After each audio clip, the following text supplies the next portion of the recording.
Hey, Robbie O'Daniel, editor of LaFollette Press, here with Campbell County High School head football coach Justin Price. Just wanted to chat with him for a little bit ahead of the home football opener on Friday night against Chattanooga Central. What's it like this week, Justin? There's just a lot going on. It's first game of the season, which is exciting, but there's a lot of you're trying to prepare for that on the field, and then obviously being a home game, there's a lot of things you got to prepare for that. Obviously, it takes a lot of people to put a game on, so we're excited about it, and we can't wait to get this thing started. Obviously, don't want to put too much pressure on him, but I feel like a lot of eyes are going to be on starting sophomore quarterback Landon Hensley, his first time in the Friday Night Lights. What have you seen from him over the offseason? How do you feel like he'll be able to adjust? Well, Landon has a great skill set. He can throw it. He's very athletic. He can run the ball, but he's not been able to do that much in the preseason. But Landon has a very high potential, high ceiling for what he can become as a quarterback. But I think the biggest thing for Landon going into a game like this is just trust the people around you, trust the players around you, those four receivers that have played a lot of football. You have Will Lester, probably Blake Roberts with you in the backfield, and an offensive line that's coming together. So the quarterback by nature, that position carries a lot of responsibility, and when we're doing really well, he gets a lot of the credit. And when things aren't going as well, sometimes you get the blame. But I feel like he can handle all of that. But at the same time, if he can just learn to allow the people around him to make plays and just play within himself and what he can do, I think he'll give us a good chance to be successful. Preseason wise, he's improved tremendously, so I think he'll just continue to improve as the season goes. How would you say he's improved? Like, what goes into running the Campbell County High School offense? I know a lot of it's timing, right? Like, no, not like teaching the quarterback. You got to get that ball out of there, and it's not necessarily. It's all about hitting a spot. Yeah, obviously we throw the ball quite a bit, but the big thing is we try to just take what the defense gives us. And with that is, we try to call plays that gets our quarterback in a good position to be successful. And a lot of times that's just keying a defender here or there, maybe sometimes two defenders, but most time it's keying one defender, and we'll try to put them in a bind and, just make the decision. But like you said, really a lot of it goes back to the timing with the receivers, the accuracy, and Landon, that's what he's improved on the most, I feel like, is getting the ball out on time. With that is, understanding defensive structures, understanding the play call. What are we trying to do when we call this play? And Landon, he understands a lot. He's very his football IQ's high. He can make about any throw we need him to make. So I don't think any of that's the issue. It's just putting it all together and then just playing with a lot of confidence. And I think as the preseason has gone, you've kind of seen that. Obviously by nature, again, there's a lot of responsibility even in our offense on the quarterback. But a lot of times it's just playing within yourself. Just trust the play that's called and just make the throw. And he's been able to do that. Chattanooga Central it's a different look going into the game. There's a different feel because last year Chattanooga Central had a tough 2020, and so you weren't really sure how they were going to come out. And they got up, I think, 18-7. Then Campbell County won 42-24 with some big plays on defense, keying it, and then some big offensive plays in the second half as well.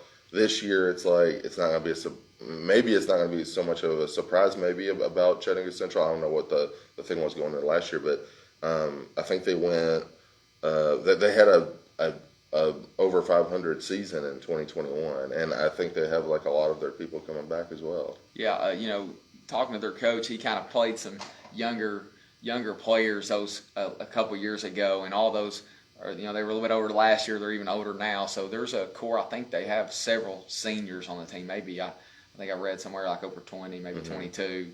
I'm not sure if all those play or start or anything, but they got a lot of key guys back. Starting with their quarterback. He's only a sophomore this year, but started as a freshman against us last year. A really good receiver out wide, number 13, and then defensively, they got a linebacker back that's good, and then their defensive line's really talented. They're really good. Number 23 is probably their best defensive player over there, and he was tough for us last year, and he's back. So I think it's one of those. Obviously going down there last year, we didn't know much about them. We hadn't played them before, and they hadn't been as good. But their coach, I'm sure they're excited about the team that they have this year, and it's going to be a tough challenge for us. What's going to be the key for y'all to win this football game? I know you don't want to get down the way you guys did early on last year. Yeah, those first games of the year, obviously, come down to a few, to me is, can you eliminate big plays defensively, and that's just make them snap the ball. If they get a big play, that's okay, but let's just tackle them and not allow them to score, kind of like we did in the Jamboree last week. So you want to eliminate those big plays on defense, and then offensively, you want to eliminate like the pre-snap penalties. You want to try to eliminate anything that hurts yourself. And early on, sometimes you see those things pop up in games, but I think if we can just eliminate just the penalties that we're in control of, or the pre-snap penalties, and then find a way not to turn the football over. I know it's probably every week I could say that, but I think these early games, if you can, I've heard it said, but if you just end the drive with a kick, whether we're punting or kicking a extra point or something, it means or kicking a field goal, whatever it is, that means that you've maybe possibly switched the field or things like that. But if you're turning the football over, giving them a short field, or they're creating a lot of momentum over there off a turnover, you want to eliminate those type of plays on offense. I know that Will Lester's a great power running back, and that you always want to kind of have some semblance of a balanced attack. But at the same time, does this feel, you had such a dynamic running back in C.J. Allen that you just had to give him carries. Yeah. Does this feel now that C.J. Allen's graduated, and now that you have some of the skill players that are seniors at wide receiver and things like that it's more of the fun and gun type deal? Yeah, I guess it kind of feels like that a little bit, but I think we'll go into every week as if a team wants to kind of take away the pass, and we'll run the football. If they're going to stack the box, we'll try to throw it. I think in today's game you have to be able to do both well, and even be able to do both in the same play. The RPOs are big, and try to put players in conflict, whether if they're a run player or pass player, you make them make that decision, and then you throw off of them possibly, or you hand it off, and so we do a lot of that. A lot of times we call it run, we end up throwing it, or throw it, or sometimes just hand it off. So it's but obviously I think when you look at the returners we have with the receivers, I think you would lean towards us more of that, and then also with Will playing inside linebacker, who he's such a key over there. We don't, I think he could play as many snaps, as he can, but we also have to make sure that he's able to play on both sides of the ball. So, and we also got some, like Blake Robertson come in at running back and do a good job too. So, I'm with you. I feel like it kind of has that feel, but I think it'll be one of those, week to week and even game to game, quarter by quarter, to see where we're at. But we feel very good about us being able to throw the football this year, and I do feel good about us being able to run the football. Outside of Landon, who's obviously going to see a lot of new time at Friday Night Lights, is there anybody else that once we get into the season we'll be like, oh yeah, that guy's a big player for Campbell County? I think of last year Zach Brady, and Caleb Muncie, some of those kids just really came out of nowhere. I mean, Zach Brady had a phenomenal year last year. It was really tough. Yeah. Obviously I think you're going to recognize a lot of the positions that we have are players that were playing last year, like Muncie and Will Lester, Blake Roberts, Devin Jones, Ethan Miller, Peyton Ferguson, Mason Shanks, Storm Webb will probably be starting on both sides of the ball early on. Offensive line-wise, we got a couple new ones. Luke Carroll and Robert Kirby are starting guard. Caden King starting left tackle. Well, I say a few, 4 out of 5 are new. So, and Ben Russell at center. And I know those are guys you may not see score touchdowns or something, but those 4 I think are going to have a good year. Coach Kerr's done a good job with preparing them. They're working well together. So I think just from an offensive standpoint, a lot of the people carrying the ball and catching it are going to be the same. But I think those guys up front, I think hopefully we'll be able to see how well they're doing by how well all these guys are doing back here. And then defensively, we got a couple guys that are Ethan Johnson, Jamal Wright, Mikey Albright. Those are more defensive end, outside linebacker. Mikey plays tackle, and Ethan is more of a defensive end, and Jamal plays outside linebacker. And those guys have done some really good things preseason. So I think that there'll be some guys on defense that should be able to stand out. And then Peyton Gilbert, an inside linebacker, he's a new starter, and I think he's got a chance to do some things for us as well. How key is it going to be for that young offensive line to give Landon plenty of protection? I remember, like, after the Jamboree quarter, that was one thing he said right away was that, I had plenty of protection. I was able to really, and I'm thinking about, like, one of those plays he had where he was rolling to his left, and he found somebody on the sideline. It got a lot of laughs and claps from the sideline for Campbell County. Yeah, I think if protection's key. Offense. Yeah, it's just like anything. Those guys that are getting the ball and scoring the touchdowns, they get, everybody knows them. But, if you're not good up front in football, it's hard to be successful consistently and throughout the whole year. So, I think those guys, again, like I said, they're all working well together. And I think that they're prepared this week. I believe it because they got a tough challenge with their defensive line. This will be one of the best defense lineman groups that we'll see throughout the year. I know we play some really good teams, but I think they can, as a group, they're going to present some challenges for us. So it's going to be big this week protecting him, and not just protecting him, but just in the run game. And so, obviously you win and lose games up front pretty easy. So, but we're confident with what we got up there. Before I let you go, is there an update on Jack and everything? He's doing good. He's over 9 months post transplant, and in Jack's type of transplant he got, I guess the data says that a typical relapse would happen around 9 months.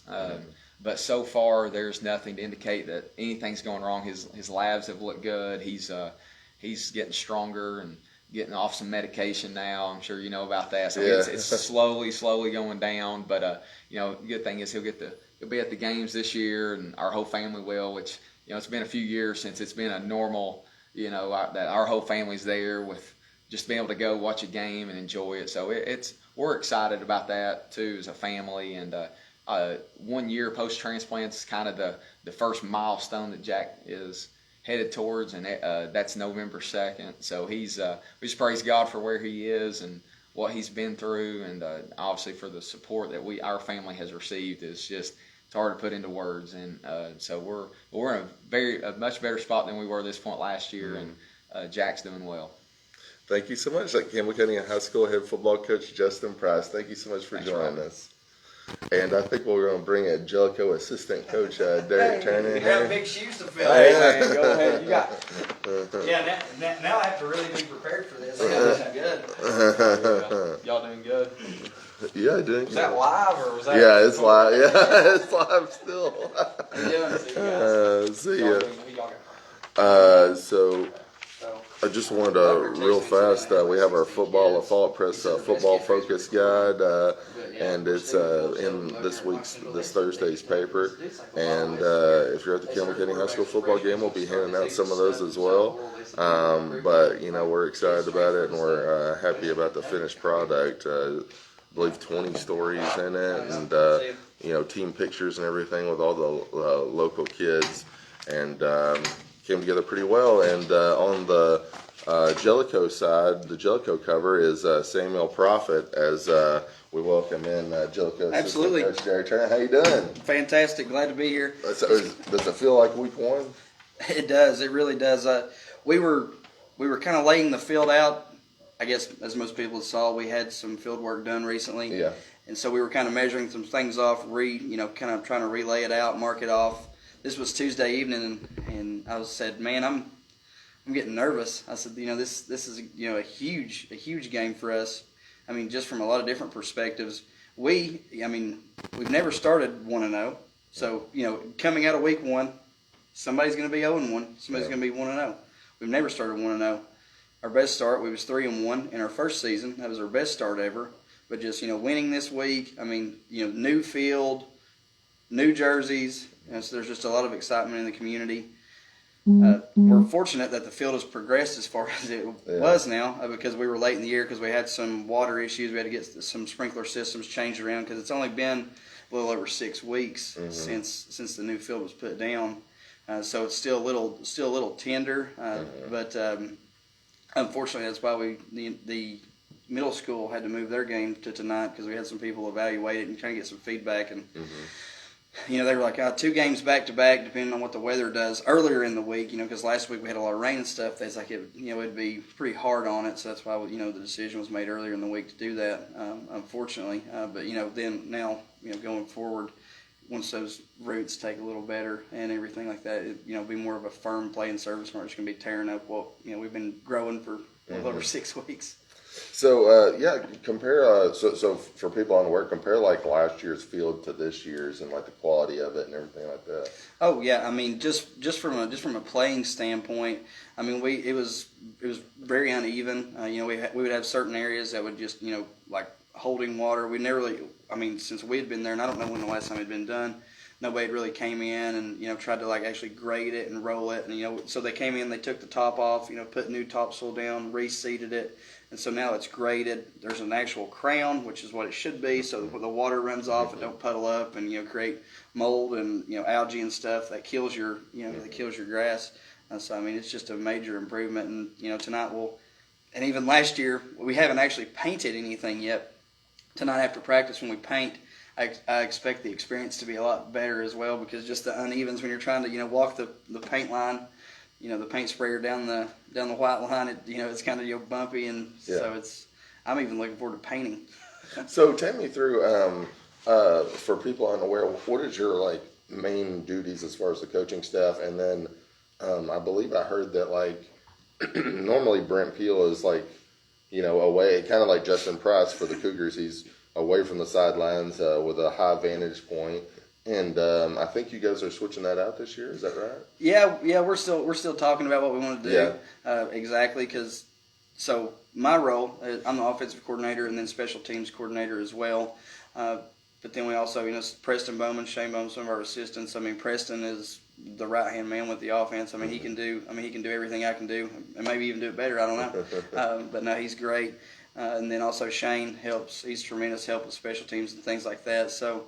Yeah, Brent now, since he's kind of, initially he was really, really involved with, he wanted to be like involved with the offense and the play calling, and over the last 2 years he's kind of started to, loosen the reins a little bit, I guess, and said, okay. And so now he's wanting to be down on the field, because there's just a lot of times, throughout the game, just from an offensive and defensive coordinator standpoint, we're trying to, call plays and, go back and, look at the iPad, look at previous plays. And, right. And Brent's like, hey, we need to talk to this kid, we need to do this, we need to do that. So now, he'll be down there. He'll be, giving pep talks or maybe not pep talks, but, so he'll be down there kind of, helping, motivate kids, do the little other things, down there.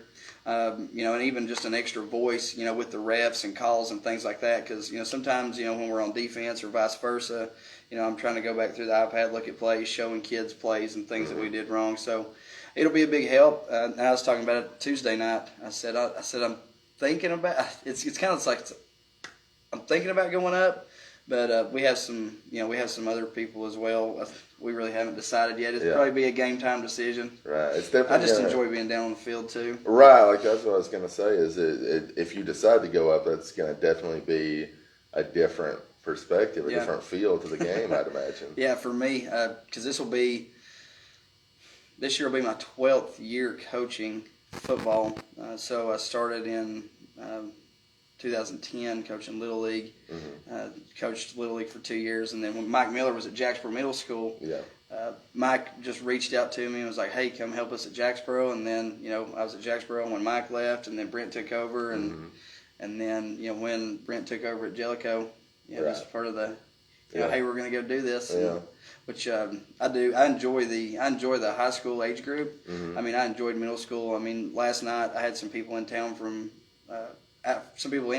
for work, and I took them out to one of the local marinas for dinner. And some of the kids that I coached in middle school, C.J. Allen, Ethan Miller, they were out there working, and Bryson Garrison, and they just like come over and sit and was talking to me. And like some of that stuff, because I got to coach and see tons of great kids. So some of that stuff I do miss from the middle school and things, but I definitely like the high school age group a lot. I really enjoy Jellico as well, just because it's I guess everybody feels it's kind of like, even from just a football program standpoint, Yeah. there's a certain amount of, it's like we're undervalued. So, we're underdogs always. So I like that mentality. I like, people, just, not expecting us to do things that we have done so far. And now this year, I mean, some of the preseason predictions have started coming out, and, it's kind of like, there's people predicting us to finish second in the region, 6-4, which would be,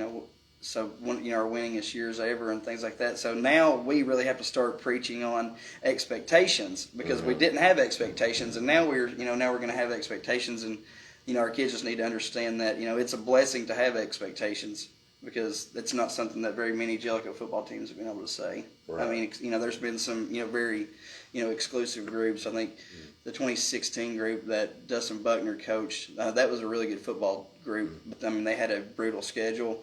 And then, of course, Their starting quarterback went down as well. Yeah, and then of course the '99 team. Yeah. That was a really good team, and of course, and then they played like Scott County, Alcoa. I mean, they had a pretty brutal schedule Right. too. So that was a really good historical football team in Jellico history. But so I mean, maybe they had the same expectations, but so now we're looking at how do we handle that, and and we don't really have a lot of seniors. We only have right now we had 4, and then we had we had a young man that played for us his freshman year. He had to step away from the game, and he recently just joined us back last week. So I mean, very grateful to have him back. I mean, he spent his whole freshman year playing for us, so he knows our expectations. But now his responsibility, he's got to get in football shape. Yeah. But I mean, we have basically Raymond Jeffers, Connor Slover, 4-year players, and then Luke Bolin, Hunter Baird, 3-year players, which are all our 4 main seniors. And then the rest we're probably going to be starting defensively. We're probably going to be starting 3 or 4 freshmen on defense. So that's really going to be how they mature. Trevor,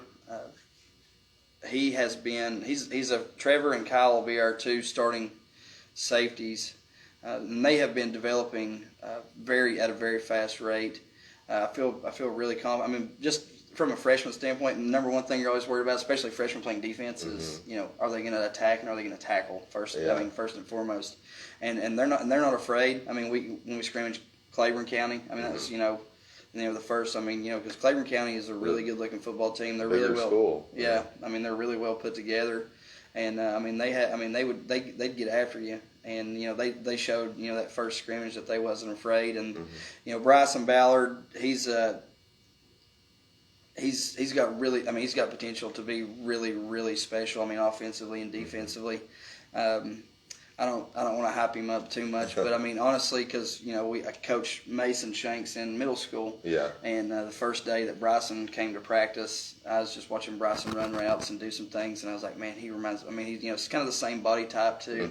And I was like, man, he reminds me so much of Mason Shanks. And Bryson got really good potential to be special offensively and defensively. I mean, he'll probably end up starting outside linebacker for us. And then offensively, I mean, he's a special talent offensively too. I mean, he can compete, with any of our other receivers. But the thing about it is he's still got to learn the playbook, because, we have, the kids that's been here for, 2 and 3 years now. They know the system. They're not, when we call a play, okay, it's like, it's just robotic for them. Right. And so when when we're doing like tempo sessions and stuff, and Bryson's in there, he's like trying to think and analyze everything. But he's got great potential. And then also we have Brody Parton, who's a freshman lineman that will contribute offensively, even defensively as well. That's kind of our, at this point, even with Luke. Luke went down in the Claiborne County, Luke went down the scrimmage at Wartburg. His kneecap came out of place, so he's still being evaluated right now. But that was offensive or line-wise, just offensively and defensively. That's kind of our luxury this year, because especially our first year there, Logan went down with a knee injury against Williamsburg the first game, and then we were kind of left scrambling. I mean, we have a lot of guys that are ready to step up, and that are more than capable, to step up. But the thing about it is we don't have a lot of. I mean, Luke's he's the senior on the line. Yeah. I mean, Andy Campbell that plays center for us. As far as football knowledge and things like that, I mean, he's best of the best.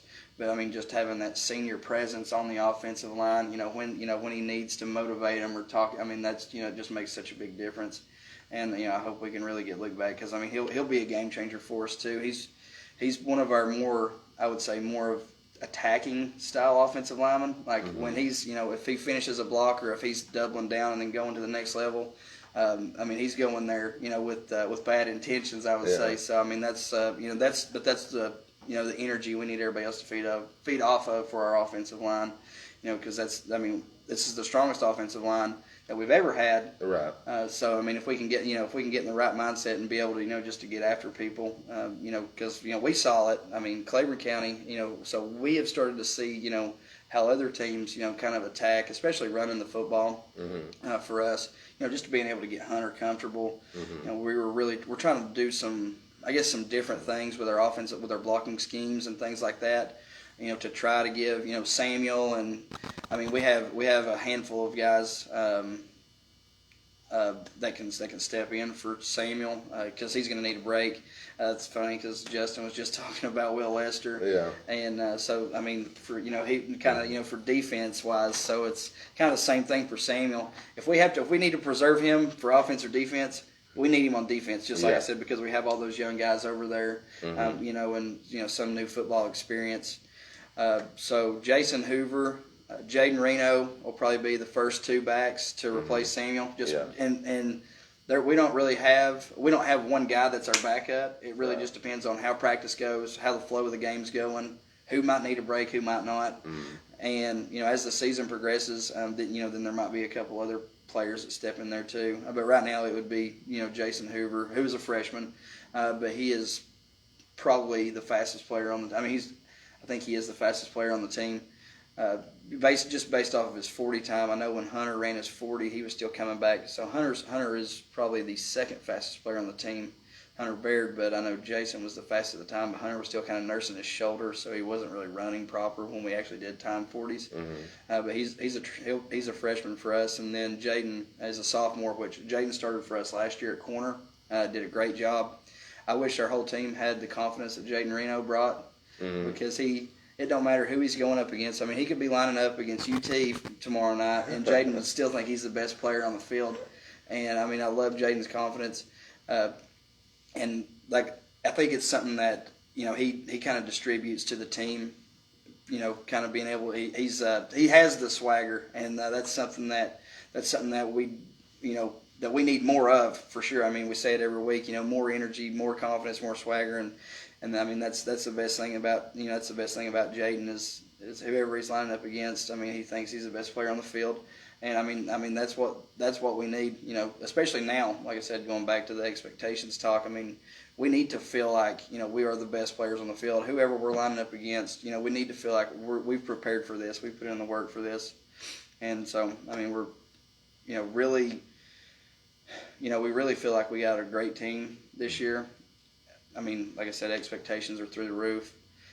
I mean, we have, thankfully we've had, this is our biggest freshman class ever. I think we have 12 freshmen now. And out of those 12 freshmen, I'm trying to think about even like special teams. I think probably pretty much every one of those guys, every one of our freshmen is going to be playing somewhere, even if it's just kickoff return, or field goal team. So every one of those freshmen, is going to be getting, game experience this year under the Friday Night Lights. So, that's just going to be huge for our development in the future. And honestly, kudos to the middle school program, because Hunter Chavel's doing an amazing job down there. You can tell he's got an enthusiasm. Yeah, exactly. And he has a way to motivate them. You can just tell the kids that that we're getting in now. These kids are showing up. They're already excited about football. And the thing about Hunter is that he's really involved in the community anyway. Not even outside of football. I mean, he coaches basketball. I think he even coaches maybe like a little league baseball team or something. I mean, so he's really involved in the community there. So I mean, he knows a lot of people. I mean, and I think he helps kind of bring even new kids out that wouldn't even play football initially. So I mean, he has the ability to do that, and I mean, it's helped us tremendously. So what's like week 1 home game? Obviously big already, but you guys will be playing Lynn Camp, which is one of Jellico's traditional rivals. Yeah. What's that like to start off right away with that game? Yeah, I mean, a lot of our kids, know a lot of the Lynn Camp kids, and we try to keep them from doing it, but it's just natural. Now they'll start, the chatter starts back and forth, Instagram messages, Twitter, Snapchats. So I mean, they'll start, and so like I said, we try to tell them, just talk on Friday nights, but it's just natural. Real fast. What's this story that I heard where you were telling the team that you were considering putting playbook material on TikTok and Snapchat so that they would study up a little more? So we just had some really uncharacteristic mistakes that from a coaching staff. I mean, it's surprising. I mean, it was almost to the point where it was funny in the jamboree. I mean, Samuel hasn't fumbled literally in 4 years that I know of in a game. Hasn't fumbled in a game. He had a fumble. Andy Campbell, our center, hasn't had a bad snap in 2 years. Snapped one over Hunter's head. We had 2 consecutive plays in a row to where one, the player interpreted the call wrong, ran the wrong play, and then we had another, and then we had that happen 2 plays in a row. Yeah. And so, I was just, I was telling the team after the game, I said, if you guys need something, if you see something, if there's something that you think that, can help you guys prepare better, to show up, be ready to win. Like if there's something you need from the coaching staff, I just said, just let us know. Like if you told me like you wanted like a whole play sheet and maybe you'd interpret it better if I put it in a TikTok or a Vine or whatever it is you guys do now. I said, I'll do it. I said, if you guys think it'll help, just tell me. I said, I don't care, I'll do it. And that's what I was just kind of, I said, maybe if we put it in a TikTok or whatever, then, maybe you guys would actually like look at it instead of like, because normally, I mean, and even when I played, it's like on Mondays, you get your, on Monday of game week, you get your play script, even offensively, defensively. I mean, you're 14 to 18-year-old, high school boy, and, maybe after practice, there's other things you want to be doing, going swimming with your friends, hanging out with, your girlfriend, whatever, and not really, studying these things. Because I said, do I think you guys would look at it if I made one? No. I mean, we have I have it in like a digital form that I can send to their phone that they even look at it. Yeah. But I mean, at the end of the day, that's what I was saying. Maybe if I made it into a TikTok or something like that, then maybe it would motivate you guys to actually watch it a little bit more when you're flipping through your phones. Hey, that might work out. You never know. Yeah, maybe it's something we will able to market too. But you were talking about like the and you see it sometimes on like Twitter and things like that. Different student section accounts and things like that talking before the game. Yeah. And then, like I said, just even like on Snapchat and stuff, like the players that know the players, they're messaging back and forth. So there's it just kind of builds up leading up to the game. Then it kind of turns into locker room material, which you really try to avoid from a coaching staff. But when these kids are so close, I mean now in the Facebook, Instagram, I mean all these kids know each other from going to camps and media days and just being able to connect that way. So then when it comes time, then it's then the trash talk starts flying. And I know that different kids saw like different time under center over the offseason, but I think Hunter Baird saw the majority. And is he going to be like y'all's starting quarterback this year? Yeah, Hunter's 100% our guy. Yeah. And the reason that we were kind of shuffling some people around, earlier in the year, Hunter had in the playoff game against Oakdale last year. He hurt his shoulder, so he had to have shoulder surgery, and he actually didn't get cleared until July 8th. Yeah. So even in the spring and even in some of those, earlier 7-on-7s that we had done in June and stuff. So we were really trying to find, for one, who's going to be our number 2 guy, because last year we just didn't. We didn't have that guy. I mean, we moved some different people around. Yeah. but, you know, when Cade went down last year, we really didn't have that number 2 guy. I mean, Right. Hunter's got he's got the best arm on the, he's got the best arm on the team right now. I mean, there's, you know, some potential. I mean, Kyle Strange is a freshman. Yeah. You know, he just mentally is probably, you know, just learning the game, the speed of the game, and him not getting overexcited, you know, when he gets his Right. moments and opportunities. But, I mean, Hunter's the most comfortable there. I mean, he's one of the best athletes on the team. Probably is, you know, probably would be the best, or, you know, at least one of the best receivers on the team. You know, we would really much rather be throwing to him than him throwing to everybody else. Yeah. But we just don't have anybody else that can just step up and, you know, just confidently command the offense right now. And yeah, so Hunter's going to be quarterback, throughout the year. Now, there's who's to say we don't throw a couple wrinkles in there where we still don't throw him some passes, but Yeah. who's, you know, I mean, Raymond Jeffers is another kid that could step in, senior as well, 4-year player, knows the offense, knows the expectations. So, you know, if we needed to, you know, if we needed to, you know, get Hunter a break, or, you know, whatever, if something was going on, then I feel like Raymond would be able to step in and do a formidable job too. Cool. Well, anything else you'd like to add going into this season? No, I mean, just season goals. What we talked about. You know, just now going into each week, you know, with a win mentality. Mm-hmm. Now, you know, the goal is, you know, host a home playoff game. Mm-hmm. You know, goal number 1, host a home playoff game, and then of course goal number 2 is, you know, win the playoff game. But you know, we just have to, you know, and it starts tonight. I think just momentum is so big. Yeah. Especially with the community and the kids. I mean, you know, you have an opportunity to start 1-0. So, I mean, just being able to get that momentum.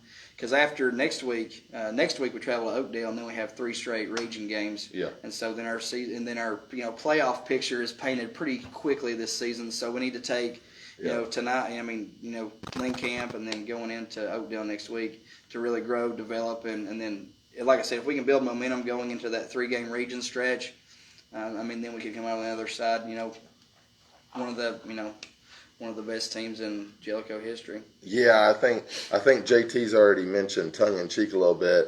I got back-to-back North Green and Unica trips here. Those long road trips got to be tough. Yeah, they are. We try to break it up too. We'll normally travel about halfway to each location.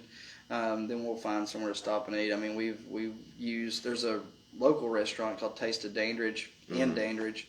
That we use quite often. They're really good to us, and they love hosting us, and they always tell us about how great and respectful our kids are, and just using a local, you know, family-owned restaurant like that. But I mean, even in the past, we went, you know, Shawnee's Texas Roadhouse.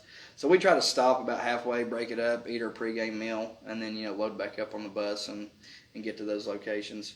You know, North Green, you know, previously was in a bigger tier school, and they recently moved down. Mm-hmm. Going to Unica, that's probably one of the best atmospheres to play in. I mean, their fans are pretty ruthless, which I like it. Yeah. I mean, that's, you know, I think that's what it's all about. I mean, you know, even I remember when I was in high school and we played against Powell, like their fans were throwing popcorn and pouring pop on us and stuff. Powell is tough, yeah. So I mean, that's the environments that I like to go play in, and especially in 1A football, you don't get that a lot. I mean, you know, you go to Cloudland, you know, you'll see that they'll have a big crowd, but I mean, like I said, going to Unica, it's a little extra motivation. You know, you get the fans are, you know, all ruthless and rowdy, and you get the extra chill bumps, and it's something that, you know, it's a great experience. Speaking of those chill bumps, when you guys schedule at Cloudland late in the season, that's some chill bumps right there. Yeah, that's what, you know, and it's you know, unfortunate for us, it seems like it always falls around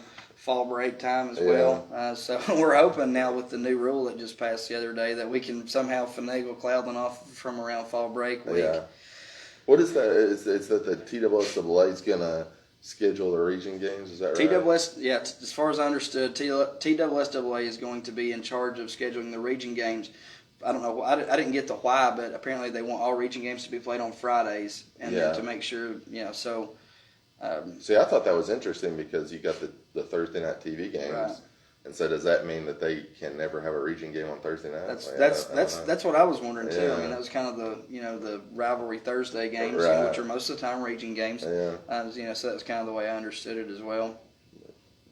Cool. Well, thank you so much. Thank you very much. I enjoyed it. And we'll be covering Campbell County and Jellico. We'll have live tweeting. We'll have videos. We'll have all of that on Friday night. So join us on all of our social media channels. Thank you.